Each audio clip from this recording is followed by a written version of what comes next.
Hi there guys, welcome back. So today's topic, what I'm going to talk about is, I've already covered macronutrition, which is one of the most common asked questions, but then sort of like what's left in the dark a little bit, which needs going over, which is equally very important, is micronutrition. So what micronutrition is, it's not something that is sort of like calorically counted, for instance, like macro, which is protein, carbs and fats. It's all kind of got a calorie count. It's something you look at and you monitor to get a desired look or goal. What micronutrition is though, and what is most important about micronutrition, is actually helps your body function. So we're looking at calcium, magnesium, vitamins and minerals. We're looking at basically the stuff that kind of keeps you healthy and well and aids body functions. So why is this important for someone who is obviously exercising and training?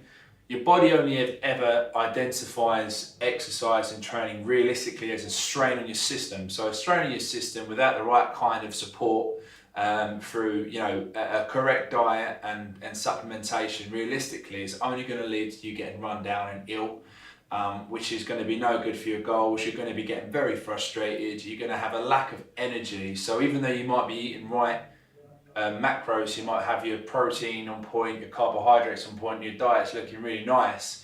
If you're not taking care of the things that count in terms of your multivit intake, ZMAs, things like that, that are just generally going to help you recover through a macros perspective, then you're kind of only really getting half the package, and you're not really going to be able to give 100% to your workout regimes.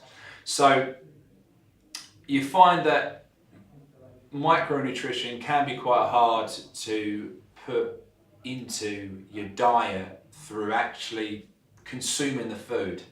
The reasons are that basically micronutrition, predominantly, you're going to sort of find a lot of those sources, like calcium's obviously from milk.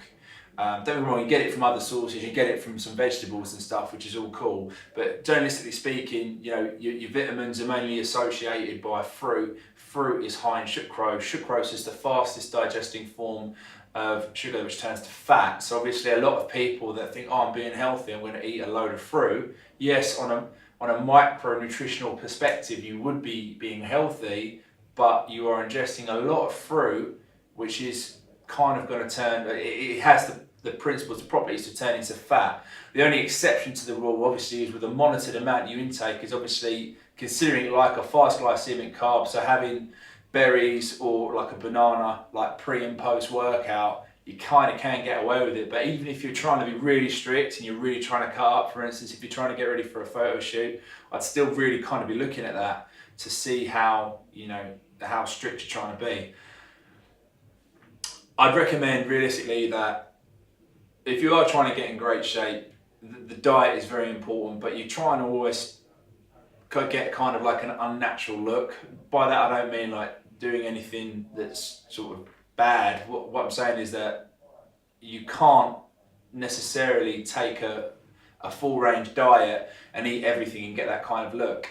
For instance, you might go, okay, cool, I need a certain amount of creatine in my system when I'm working out and exercising, but realistically you can't be eating like a load of steak because of the fat content. So what a supplement is, nutrition is always key and diet is always 100% paramount and important. But what you must consider supplementation as is, a supplement is basically a nutritional quality from something. For instance, creatine is prevalent in steak.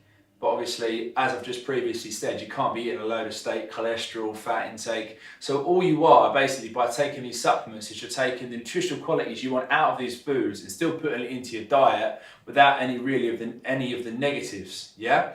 So from a micronutrition perspective, just summarising things, it's very important that you do take like a multivitamin.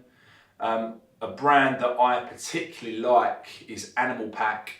The reason why is it's very comprehensive. It comes with lots and lots of bonuses, and it comes as a massive pack.